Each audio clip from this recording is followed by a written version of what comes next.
Welcome to IPO corner. मैं हूं आपके साथ मोहिनी त्यागी और आप देख रहे हैं जागरण बिजनेस।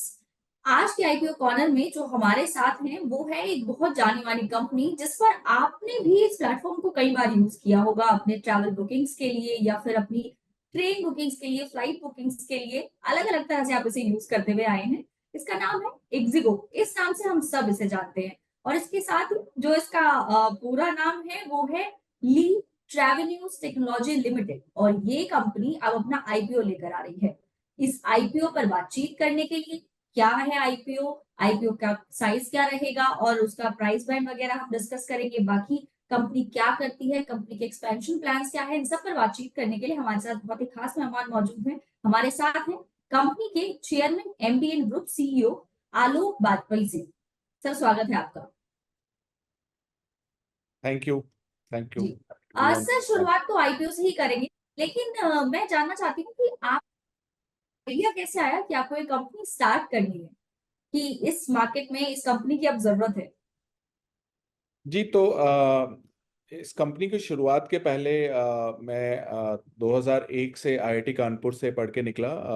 मेरे साथ रजनीश जो मेरे को सीईओ हैं, वो हम दोनों हॉस्टल में विंगमेट थे और दोनों का पैशन कंप्यूटर्स ही था। तो हम लोग बाई चांस दोनों की जॉब भी सेम ही कंपनी में लगी। तो हम लोग एमेडेस में काम कर रहे थे, जो कि साउथ ऑफ फ्रांस में बेस्ड ट्रैवल टेक कंपनी है, काफ़ी बड़ी, one of the leading travel tech company है, जहाँ पे एयरलाइन रिजर्वेशन सिस्टम्स और ट्रैवल रिजर्वेशन सिस्टम्स पे हमने काम किया। उस समय 2001 की बात है जब हमने ज्वाइन किया। तो उस समय इंटरनेट एवोल्यूशन जस्ट चालू हुआ था और हम ब्राउज़र बेस्ड टेक्नोलॉजीज पे हमने अपना करियर स्टार्ट किया। और उस वो करके 4 साढ़े 4 साल वहाँ काम करके फिर मैंने बिजनेस स्कूल गया। मैं इंसियाड से पढ़ा और मैं वापस इंडिया आया 2006 में रजनीश के साथ। तो शायद 2005 में स्वदेश देख ली थी, तो एक वो था कि इंडिया वापस चल के कुछ अपना करते हैं। तो 2007 में इंडिया में 10 से 15 मिलियन इंटरनेट यूजर रहे होंगे। और उस समय डेस्कटॉप एरा था इंटरनेट का। सिर्फ अमीर लोगों के घर में इंटरनेट था, क्योंकि महंगा होता था, वरना वो डायल अप कनेक्शन चलता ही नहीं था। तो उस तरह से अगर आप सोचे तो उस समय जो जिस तरह की रिक्वायरमेंट थी इस टाइम ऑफ द मार्केट के हिसाब से, तो हमने एक फ्लाइट्स मेटा सर्च बनाया जो सारी एयरलाइन वेबसाइट्स और जो ओटीएस उस समय एग्जिस्ट करते थे उनको क्रॉल करके उनके प्राइसेस कंपेयर करता था और आपको बेस्ट, जहाँ पे भी बेस्ट पॉसिबल प्राइस अवेलेबल है वो दिखाता था। ऐसे हमारी शुरुआत हुई फ्लाइट साइट से। लेकिन जब 2012-13 आया, वो हमारे लिए टर्निंग पॉइंट था, क्योंकि मोबाइल इंटरनेट पेनिट्रेशन जैसे इंडिया में ग्रो करना चालू किया और चीपर स्मार्टफोन्स आना चालू हुए, तो हमने देखा कि जो प्रोफाइल है एक ट्रैवलर की जो ऑनलाइन आ रहा है वो बहुत अलग है। क्योंकि जितने भी ओटीए इंडिया में उस समय स्टार्ट हुए थे, वो सब केटर कर रहे थे जो थोड़ा वेस्टर्न लाइक बिहेवियर वाले इंडियंस थे। और जब मैं ये कहूंगा तो मैं कहना चाहूंगा, देखिए 4% पॉपुलेशन हमारी उड़ती है, मतलब जो फ्लाई करती है, that is around 4% of our population. और वही लोग multiple times a year flights लेते हैं। तो अगर आप बात करें कि कहाँ पे फुटफॉल्स या कहाँ पे ट्रैवलर्स की तादाद सबसे ज्यादा है, तो ट्रेन में 23 मिलियन लोग, 23 मिलियन पर डे ट्रैवल करते हैं, जिसमें से 2.5 मिलियन लोग रिजर्व्ड टिकट्स पे ट्रैवल करते हैं एवरी सिंगल डे रफली। और ये जब हमने डेटा देखा उस जमाने में, तो हमें ये समझ में आया कि अब जितने भी लोग अब इंटरनेट से जुड़ रहे हैं, जो छोटे शहरों से आ रहे हैं, जो मिडिल क्लास से आ रहे हैं, उनके लिए primary mode of travel is not flight, it's actually train और बस। राइट, आज की डेट में भी एवरेज इंडियन के लिए, एवरेज भारतीय के लिए ट्रैवल का मतलब है एक ट्रेन पे चढ़ना और कहीं पे जाना। और वहां पे कोई बजट होटल जरूरी नहीं है, आप 5 स्टार होटल ही ढूंढते हो, मतलब average middle class Indian 2 3 4 star में भी उनका काम हो जाता है। और वहाँ पे बस से भी पहुंचना हो अगर लास्ट माइल पे, तो वो भी लेने में नहीं कतराते हैं। तो हमारा जो नजरिया था वो ये था कि अगर हमें इंडिया में कुछ बड़ा बनाना है ट्रैवल में, हम ट्रेन को और बस को सेंटर में रख के बनाएंगे तो और बड़ा बन सकता है। क्योंकि सारी ही पॉपुलेशन को जरूरत पड़ जाती है ट्रेन और बस की एट सम पॉइंट। तो इस तरह से हमने 2013 में नींव रखी अपने ट्रेन ऐप की, जो उस समय सिर्फ एक यूटिलिटी ऐप था। क्योंकि हमने देखा कि जितने भी ट्रेन पैसेंजर थे वो बहुत सारी छोटी छोटी प्रॉब्लम से स्ट्रगल करते थे। जैसे कि मेरा अब पीएनआर कंफर्म नहीं है, क्या ये कंफर्म होगा कि नहीं। अब ये क्लासिकल डेटा साइंस प्रॉब्लम है। अगर आपके पास इनफ पीएनआर हो और आपके पास इनफ ट्रेंड हो तो आप इसमें प्रोबेबिलिटी बता सकते हो कंफर्म होने की। तो हमने पहला अपना जो एआई एल्गोरिदम या एमएल एल्गोरिदम कह लें वो बनाया था 2015 में, जिसमें हम वेटलिस्ट प्रेडिक्शन चालू किया हमने। बड़ा पॉपुलर हुआ, उससे कई लोग यूज करने लगे। फिर हमने देखा कि अगर इंडिया की हर रिजर्व ट्रेन में हमारे कुछ यूजर हैं तो क्यों ना हम उनसे पूछें कि क्या वो अपनी लोकेशन शेयर कर सकते हैं बाकी यूजर से, सिर्फ एग्रीगेटेड लेवल पे, जिससे हमें पता चल जाए कि ट्रेन कहाँ पे है इस वक्त। और वो फिर हमारा ट्रेन रनिंग स्टेटस बना, जिससे कि और पॉपुलैरिटी बढ़ी हमारे ट्रेन ऐप की। और वो ज़्यादा एक्यूरेट होता था क्योंकि वो रियल टाइम में आपके जो लोग ट्रेन पे बैठे हैं उससे बेटर लोकेशन कौन दे पाएगा आपको ट्रेन की। और ऑफलाइन भी काम करता था क्योंकि हम सेल टावर लोकेशन और ये सब भी यूज करते थे। तो जीपीएस और इंटरनेट ऑफ भी कर लो तो भी आप इसको इस्तेमाल कर सकते थे। तो इस तरह के प्लस तमाम फीचर्स, मतलब आप समझ लीजिए कि सीट कहाँ पे है, प्लेटफॉर्म कहाँ पे होगा मेरा, और प्लेटफॉर्म अगर बदल गया है तो नया प्लेटफॉर्म नंबर क्या है, कोच कहाँ पे है, स्टेशन को किस तरफ से घुसना है। तो ये सारी जो प्रॉब्लम्स होती हैं जिसके लिए आप ये कुली और टीटी से जाके पहले पूछते थे, तो उसकी जगह लोग इक्सिगो ऐप में जाके ये देखने लग गए। और वर्ड ऑफ माउथ से हमारी इतनी जबरदस्त ग्रोथ आई, इतनी बेजोड़ ग्रोथ आई कि हम 2017 तक we had climbed to the top of the Play Store on app downloads above most other OTA apps। और उस टाइम पे फिर हमें लगा कि अब जब इतने यूजर हो गए हैं और हम कुछ बेच नहीं रहे हैं ना फ्लाइट पे ना ट्रेन पे, तो क्यों ना हम टिकटिंग स्टार्ट करें। तो हम आईआरसीटीसी से, उस समय हमने आईआरसीटीसी से B2C पीएसपी पॉलिसी के अंतर्गत टाई अप किया, जिसमें और भी ओटीएस पहले से टाइड अप थे, लेकिन हमने 2017 में अक्टूबर नवंबर में टाई अप किया। वहां से हमारी ट्रेन टिकटिंग की ग्रोथ आई। और वो जब हमने देखी ग्रोथ तो हमें लगा कि फ्लाइट पे भी हम ये कर सकते हैं। तो हम फिर फ्लाइट पे पिवट मार के ओटीए बिजनेस बने 2019 में। हमने बस में अभी बस के थ्रू एक्विजिशन के थ्रू एंट्री मारी 2021 में, जहाँ पे हम सेकेंड लार्जेस्ट बस ओटीए बने।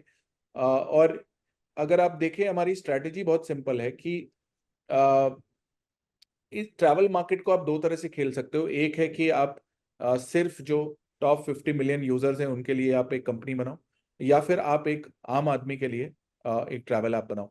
और इक्सिगो ने सेकंड वाली अप्रोच ली है, जहां पे हम कह रहे हैं कि देश के हर आम आदमी के लिए, चाहे वो छोटे से छोटे गांव से आ रहा हो, हमारे एप्स और सर्विसेज रेलेवेंट होने चाहिए। और सिर्फ टिकटिंग के लिए नहीं, इंफॉर्मेशन के लिए भी 8 लैंग्वेजेस सपोर्ट करते हैं हम। लाइट वेट ऐप है, अगर आपके पास लो एंड डिवाइस है तो भी चलेगा। बैटरी ज़्यादा नहीं कंज्यूम करता है, डेटा और मेमोरी पे एफिशिएंट है। तो ये सब चीज़ें बहुत मैटर करती हैं उन यूज़र्स के लिए। और फिर जैसे जैसे हमारा स्प्रेड बढ़ता गया, कोविड आया, कोविड में डिसरप्शन आया, लेकिन उस डिसरप्शन से भी हमने अपॉर्चुनिटी निकाली। उस डिसरप्शन से हमने देखा कि लोगों को रिफंड नहीं मिल रहे हैं टाइमली। तो अब ऐसा प्रोडक्ट बनाया जाए जिसमें हम गारंटीड इंस्टेंट रिफंड दे पाएं, फुल रिफंड। तो हमने इक्सिगो अश्योर्ड इजाद किया। और इक्सिगो अश्योर्ड ना केवल ट्रेन पे बल्कि फ्लाइट और बस तीनों पे चल रहा था। बस में एक और प्रॉब्लम थी कि बस में ऑपरेटर जब आप देखते हो तो आपको पता नहीं होता है मैं कौन सा ऑपरेटर चूज करूं, क्या ये ट्रस्टवर्दी है या नहीं, क्या बस आएगी या नहीं, लेट आएगी क्या। तो हमने एक तरह का सर्विस गारंटी इंट्रोड्यूस किया अभी अश्योर्ड नाम का, जहाँ पे अगर बस लेट आई, बस नहीं आई, आपको फुल रिफंड या 150% तक रिफंड देने लग गए। तो इस तरह से हमने ट्रस्ट बिल्ड किया। उस ट्रस्ट से हमारे ट्रांजैक्शंस बढ़े, उस ट्रांजैक्शंस बढ़ने से हम यहाँ तक आए और इस मुकाम तक पहुंच पाए। ये हमारी कहानी है। आज हम इंडिया के largest OTA by user base on mobile and on app downloads, largest OTA for next billion users, मतलब जो टीयर 2 3 4 टाउन से हैं। Second largest OTA by revenue ये बन चुके हैं। और प्रॉफिटेबिलिटी हमारी पिछले 2 साल से आ ही रही है और वो ग्रो ही कर रही है, जैसा कि आपको दिख रहा है। और अभी हमें लग रहा है अभी भी शुरुआत है। मतलब जिस तरह के यूजर्स को हम टारगेट कर रहे हैं वहाँ पे बहुत सारे लोग अभी भी ऑफलाइन बुक करते हैं, या फिर उनको ये इंफॉर्मेशन वाले कोई भी एप्स उनके फ़ोन पे नहीं है। तो अभी भी मुझे लगता है यहाँ पे बहुत अपॉर्चुनिटी है ग्रो करने की। जी, बिल्कुल सर, आपकी जर्नी बहुत अच्छी रही है और आपने जो टारगेट किया है वो एक्चुअल इंडिया है। और जिस इंडिया के बारे में हम बात करते हैं, उस एक्चुअल इंडिया की जो अपॉर्चुनिटी है वो आपने कैच की है। तो आपको जब आपका बिजनेस बढ़ रहा था तो आपने अब इसे लिस्ट करने के बारे में क्यों सोचा? इससे पहले आपको ये ख्याल कभी नहीं लगा कि अभी हमें मार्केट में इसे लिस्ट कर देना चाहिए कंपनी को? जी, ख्याल तो पहली बार हमें 2021 में आया था, हमने फाइल भी कर दिया था अगस्त 21 में। लेकिन 2022 में जो मार्केट टर्न हुआ और थोड़ा, अगर आप टेक कंपनीज जो लिस्ट हुई थी उनकी परफॉर्मेंस देखें स्टॉक मार्केट में 2022 में, थोड़ा टफ पीरियड था उन सबके लिए। तो हमने फिर ये डिसीजन लिया कि अभी रुकते हैं। हमारी ग्रोथ तो आ ही रही थी अच्छी, तो हमने कहा कि अभी थोड़ा रुक जाते हैं। जब और बड़ी कर देते हैं कंपनी को, और प्रॉफिटेबल बना देते हैं, उसके बाद हम निकलेंगे। तो वो हमने 2 साल कह सकते हैं कि बिजनेस पे काम किया, प्रूव किया कि हमारा मॉडल काम कर रहा है। हमने ये भी प्रूव किया कि जो हमारे ट्रेन यूजर बेस है वो सिर्फ ट्रेन नहीं, वो आके हमसे फ्लाइट, बस और अब होटल भी बुक कर सकता है। हमने कुछ डेटा इस बार डिस्क्लोज किया है कि कितना बड़ा हमारा फ्लाइट का बिजनेस हमारे ट्रेन यूजर से आ रहा है, क्योंकि जब ट्रेन नहीं मिल रही होती है, वेट लिस्टेड होती है, या फिर अगर आपकी अर्निंग इंप्रूव हो जाती है, तो आप नेचुरली, हम सब ने अपनी लाइफ में वो ट्रांजिशन किया है कि ट्रेन से चलना चालू किया और फिर फ्लाइट लेना चालू किया जब हम अफोर्ड कर पाए। ये जर्नी हर इंडियन की होगी, और इस जर्नी में हम उनके साथी होंगे। तो वहां से हमें कॉन्फिडेंस आया, प्रॉफिटेबिलिटी देख के कॉन्फिडेंस आया कि अब सही टाइम है। और ऑफ कोर्स हमारे इन्वेस्टर्स ने कॉन्फिडेंस दिया, जो पब्लिक मार्केट इन्वेस्टर्स जिनसे हमने रोड शो करे अभी हाल में, उससे कॉन्फिडेंस आया कि हमें लॉन्च करना चाहिए आईपीओ। तो हम दर्शकों को बता दें कि इंडिगो का आईपीओ 10 जून से 12 जून तक खुला रहेगा। इसका प्राइस बैंड 88 रुपए से 93 रुपीज पर शेयर का होगा। लॉट साइज 161 शेयर्स का है। और हालांकि जो एंकर इन्वेस्टर्स की बिडिंग है वो फ्राइडे 7 जून तक ही थी।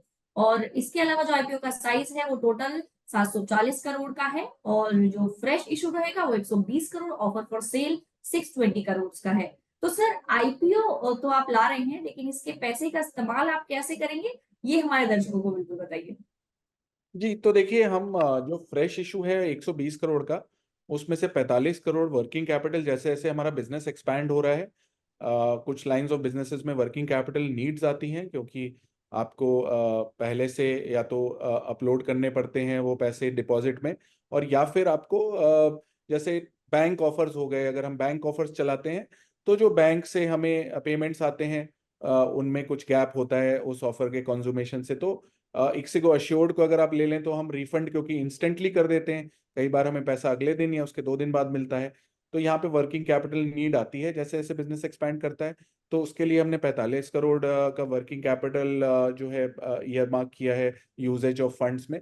उसके अलावा टेक्नोलॉजी पे, क्योंकि देखिए हमारा कोर, अगर आप समझिए, the reason why we have grown this this fast and also, की ऑपरेटिंग लेवरेज क्यों प्ले आउट कर रहा है, क्योंकि हम जब कोई प्रॉब्लम सॉल्व करते हैं तो we don't throw people at problems, हम टेक्नोलॉजी यूज करके उसको सॉल्व करते हैं। चाहे वो डायनेमिक प्राइसिंग हो हमारे अश्योर्ड की, या हमारा पीएनआर प्रिडिक्शन हो, या रनिंग स्टेटस प्रिडिक्शन हो, या फिर जितने भी प्लानिंग टूल्स हमने लॉन्च किए हैं, जनरेटिव एआई का इक्सिगो प्लान लॉन्च किया है, या फिर हमारा कस्टमर सपोर्ट हो जो कि क्लोज टू 90% ऑटोमेटेड है थैंक्स टू तारा, जो हमारा इन बिल्ट एआई चैटबॉट है।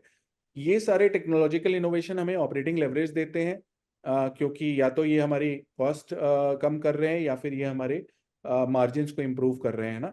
तो इस तरह से हमें टेक्नोलॉजी में इन्वेस्ट करते रहना बहुत ज़रूरी है। इसलिए जो है हमने ईयर मार्क टेक्नोलॉजी के भी लिए अपना, इसमें 120 करोड़ में से टेक्नोलॉजी के लिए भी हमने ईयर मार्क किया हुआ है।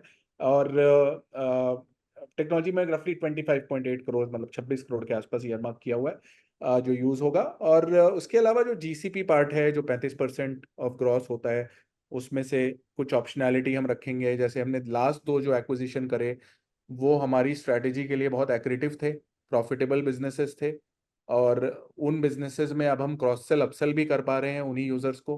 तो इस तरह के अगर हमें कोई भी फ्यूचर में फाउंडर्स ऐसे लगे या कंपनीज ऐसी लगी जहाँ पे हमें लगता है कि कल्चरली अलाइंड हैं, फ्रूगल हैं, प्रॉफिटेबल या क्लोज टू प्रॉफिटेबल हैं, उनकी टेक्नोलॉजी या फिर उनके जिस वर्टिकल में ऑपरेट कर रहे हैं वो इंटरेस्टिंग है, तो हम वो भी इवैल्यूएट करेंगे। क्योंकि अभी तक ये सॉरी, अभी तक ये स्ट्रैटेजी हमारे लिए वर्क की है। Although we are very selective and of course हमारे board, it's a board run company and हम लोग पिछले 2 एक्विजिशंस में भी हमें रैशनल पूरा बिल्ड करके इनको करना पड़ा था। लेकिन अगर हमें ऐसी कंपनीज मिलती है जो वैल्यू एडिशन करेंगी तो हम वो इवैल्यूएट करेंगे। आज की डेट में कोई आइडेंटिफाइड टारगेट एज सच नहीं है, तो यही यूज ऑफ फंड्स है हमारे। वैसे मेरा अगला सवाल यही रहता कि आपने कोई कंपनी आइडेंटिफाई की है या नहीं लेकिन आप अभी उस कंपनी के बारे में आपने कहा अभी तक कुछ आइडेंटिफिकेशन है नहीं। तो सर बात रेवेन्यू की करते हैं कि आपका जो रेवेन्यू है वो अ, मान लीजिए किस बिजनेस से कितना आता है, वो कैसे सेग्रीगेशन है आपका? जी, वो हमने डिस्क्लोज किया है। अगर आप देखेंगे तो इनफैक्ट हमने रेवेन्यू के अलावा कंट्रीब्यूशन मार्जिन लेवल तक डिस्क्लोजर किया है, जो कि एक नया स्टैंडर्ड है ओटीए इंडस्ट्री में, कि हर लाइन ऑफ बिजनेस में हम रेवेन्यू कितना कमा रहे हैं, उसके बाद कंट्रीब्यूशन मार्जिन जो कि है कि सारे डायरेक्ट कॉस्ट को नॉक ऑफ करने के बाद, चाहे वो पेमेंट गेटवे कॉस्ट हो, चाहे एक्सिगो एश्योर्ड रिलेटेड कैंसिलेशन कॉस्ट हो, या फिर हमारा परफॉर्मेंस मार्केटिंग हो, ये सारी चीज़ें हमने नॉक ऑफ करी हैं वहाँ से। और उसके बाद हम कंट्रीब्यूशन मार्जिन देखते हैं। तो रेवेन्यू लेवल पे अगर देखेंगे तो ट्रेन बिजनेस हमारा ऑलमोस्ट 58% ऑफ रेवेन्यू है, और फ्लाइट उसके बाद करीब 21-22% है, और जो बैलेंस है 20% वो हमारा बस है। अगर हम कंट्रीब्यूशन मार्जिन लेवल को उसके देखते हैं तो ये और डाइवर्सिफाई हो जाता है। ट्रेन यहाँ पे 45-46% के आसपास आ जाता है, और बाकी बचा हुआ फ्लाइट और बस है। तो इन दैट सेंस आप देखेंगे कि हम काफी वेल डाइवर्सिफाइड है across the 3 verticals we operate in. Hotels अभी स्टार्ट हुआ है, अभी छोटा है, अभी कोई ब्रेकआउट नहीं करते हैं हम उसकी रेवेन्यू। लेकिन अगेन दिसंबर में हमने लॉन्च किया लास्ट ईयर, तो अभी बहुत अर्ली डेज हैं, समझ रहे हैं हम मार्केट को, इवैल्यूएट कर रहे हैं कि क्या करना चाहिए इसमें, और उस हिसाब से इसमें आएगा फ्यूचर में। हाँ। जी। सर ट्रेन का आपने बताया 45% तक का शेयर है आपके उसमें, तो जैसे कि अब सरकार में फेरबदल हुआ है, अब सरकार कोलेशन वाली बनने वाली है, तो क्या उसका इम्पैक्ट आपके जो आपके पास जो आईआरसीटीसी और आपका जो कॉन्ट्रैक्ट है, क्या उस पर कुछ इसका असर, ऐसा कुछ आपको लग रहा है कि ऐसी कोई रिस्क फैक्टर है उसे लेकर? देखिए, अगर आप हिस्टोरिकली देखेंगे तो ये जो आईआरसीटीसी की B to C PSP policy बनी थी डिस्ट्रीब्यूशन की, अ, ये मोदी गवर्नमेंट के पहले की भी है। मतलब ये ऐसा नहीं कि 2014 में बनी या 2019, तो ये policy was irrespective of who is in government, क्योंकि सरकार के नजरिए से अगर आप देखें, तो आईआरसीटीसी के अगर नजरिए से देखें तो उनके कई B to C PSP partner हैं, हम उनमें से एक हैं, कोई एक्सक्लूसिव हमारा अरेंजमेंट नहीं है। और वो उन्होंने क्यों बनाए पार्टनर, क्योंकि ऑफलाइन और ऑनलाइन दोनों तरह के एजेंट्स आईआरसीटीसी चाहता है कि डिस्ट्रीब्यूशन उनकी ट्रेन टिकट्स का पूरे इंडिया में स्प्रेड हो, छोटे से छोटे शहर तक पहुंचे, भले ही वो कोई ऑफलाइन एजेंट हो या ऑनलाइन एजेंट वहां तक उस कस्टमर को सर्व कर पाए। इसमें विन विन है एक तरह से, क्योंकि आप ये याद रखिए कि जो भी टिकट हम बेचते हैं उसमें हम कस्टमर से एजेंट सर्विस चार्ज या कन्वीनियंस फी जैसा लेते हैं, और फिर हम आईआरसीटीसी को बैकएंड में पे करते हैं एनुअल मेंटेनेंस चार्जेस जो आपने देखे होंगे। तो यहाँ पे एक सिनर्जिस्टिक पार्टनरशिप है, मैं कहूँगा। तो यहाँ पे जैसे जैसे हम ग्रो करते हैं आईआरसीटीसी भी ग्रो करता है ना, तो दोनों के लिए फायदा है। तो इसलिए मुझे नहीं लगता कि कोई सरकार या कोई मिनिस्टर या वो चीज से रिलेटेड है यहाँ पे कोई भी डिसीजन। मतलब अगर देश के लॉन्ग टर्म फ्यूचर की बात करें तो रेलवे प्रायोरिटी सेक्टर रहेगा, चाहे जो सरकार हो, जो रेलवे मिनिस्टर हो। पिछले साल करीब क्लोज टू 2.5 लाख करोड़ का कैपेक्स एलोकेट हुआ था, जहां तक मुझे याद है, और वो उसमें से ज्यादातर था about either creating more tracks और to bring new kinds of trains, rolling stock, Vande Bharat, great example of what we have done. But उसके अलावा आपने देखा होगा भी कि हम सेमी हाई स्पीड ट्रेन पे काम कर रहे हैं, मतलब बुलेट ट्रेन से एक लेवल नीचे जो 250 किलोमीटर प्रति घंटे तक चली जाए हमारे देश में, वो काम चल रहा है। तो काफी एक्साइटमेंट है उसको लेके कि फ्रेट कॉरिडोर जब खुल जाएगा, जब फ्रेट कॉरिडोर से कैपेसिटी थोड़ी फ्री अप होएगी, तो वहां से और कैपेसिटी पैसेंजर सेगमेंट में आएगी। किसी को भी वेट लिस्टेड टिकट पसंद नहीं है हमारे देश में। तो मैं भी ये चाहता हूँ, सब लोग चाहते हैं देश में कि कैपेसिटी बढ़े और तेजी से बढ़े, वेट लिस्ट वाली प्रॉब्लम और थोड़ी सॉल्व होए, और यहाँ पे इंडिया जैसे कंट्री में जहाँ पे अनरिजर्व्ड, जैसे मैंने आपको बताया 23 मिलियन लोग डेली चलते हैं, सिर्फ 2.5 मिलियन रिजर्व पे चल पाते हैं। ऐसा नहीं है कि कुछ अनरिजर्व्ड वाले नहीं चलना चाहते हैं उन रिजर्व पे, बट स्लीपर क्लास सबसे पहले वेट लिस्ट होता है, आपने देखा होगा, क्योंकि अफोर्डेबल होता है। तो यहाँ पे एग्जैक्टली। जैसे जैसे सरकार और इन्वेस्टमेंट करेगी, और की ट्रेन कैपेसिटी ऐड करेगी, उस हिसाब से ग्रोथ जो है आती रहेगी। और ओटीए मार्केट की अगर बात करें तो देखिए, ओटीए मार्केट में सारी कैटेगरीज मिड टीन्स में या लेट टीन्स में ग्रो कर रही हैं। मतलब जो एफएनएस रिपोर्ट है, अगर आप देखिए, जो हमारे प्रोस्पेक्टस का पार्ट है, उसमें मतलब सारी कैटेगरीज लगभग 15 से 18% के बीच में ग्रो कर रही हैं ट्रैवल में। और ओवरऑल मार्केट भी 17-18% ग्रो करता रहेगा, ओटीए मार्केट। तो इस तरह से अगर आप देखेंगे तो ये काफ़ी अभी भी वेरी अर्ली डेज है ऑनलाइन ट्रैवल के लिए हमारे देश में। डिमांड स्ट्रांग है, कोविड के बाद हर कोई चाहता है कि पैसे सिर्फ जेब में रखे रखे रहने का अब वो नज़रिया बदल गया है कि तिजोरी या जेब में सिर्फ पैसे पड़े रहें। हम अपने ऊपर खर्च करना चाह रहे हैं, हम एक्सपीरियंसेस पे खर्च करना चाह रहे हैं, हम बाहर जाके दुनिया देखना चाह रहे हैं। और ये अच्छी बात है, मतलब ये एस्पिरेशन मिडिल क्लास की आपको डिस्क्रिशनरी इनकम में दिखेगी। अभी तो हम $4,000 पर जीडीपी पर कैपिटा पे पहुंचे ही नहीं है हमारे देश में। वो होता है अनलॉक पार्ट, जहाँ पे चाइना जब पहुंचा उसके बाद ट्रैवल की ग्रोथ अलग ही लेवल की थी। तो वो अभी कुछ साल दूर है, लेकिन जब आएगा तो वो सबको फायदा मिलेगा उसका। एग्जैक्टली। सर, कोविड के बाद तो ये माहौल बदला है कि लोग अपने ऊपर खर्च करने लगे हैं, ट्रैवल लोगों को पसंद आने लगा, इनफैक्ट लोन्स लेने लगे हैं वो ट्रैवल के लिए। तो ये जी सिनेरियो बिल्कुल। धीरे धीरे चेंज हो रहा है बिकॉज यूथ देश में बहुत ज्यादा है, तो उसकी एस्पिरेशन धीरे धीरे बढ़ रही है। कोविड के बाद उनके समझ में क्या आया है पता नहीं, लेकिन शायद ये ट्रैवल की तरफ इसका बहुत अच्छा इफेक्ट देखने को मिला है। और आने वाले टाइम में ऐसी एक्सपेक्टेशन है कि 5.8 ट्रिलियन तक जो ये मार्केट है, ये जा सकती है, इंडियन ट्रैवल जो मार्केट है, फिस्कल ईयर 2028 तक। तो सर, इसमें आपकी जो कंपनी होगी उसका योगदान कैसे रहेगा? आप अपनी ग्रोथ कितनी और देख रहे हैं, और आपके ऐसे क्या प्लान्स हैं इसी इंडस्ट्री में कि आप और तेजी से उस ग्रोथ में अपना पार्ट मार्केट शेयर और बढ़ा सकें?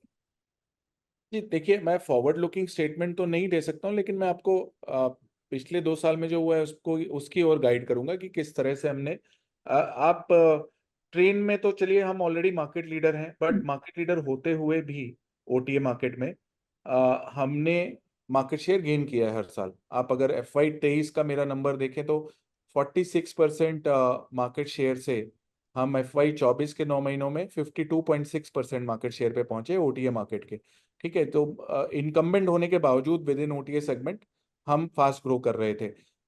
बस की अगर बात करें तो हम मार्केट लीडर नहीं है वहां पे, हम नंबर 2 प्लेयर हैं, बट लार्जली दो बड़े प्लेयर हैं उस मार्केट में, रेड बस और अभी बस। और हम अभी बस को ग्रो करा पा रहे हैं। अगर आप देखिए 11.5% मार्केट के थे हम FY23 में, वो बढ़ के 12.5 हुआ फर्स्ट हाफ में। अगर 9 मंथ का नंबर देखिए तो 12.9% प्लस हो गया, क्लोज टू 13% अगर हम हैं।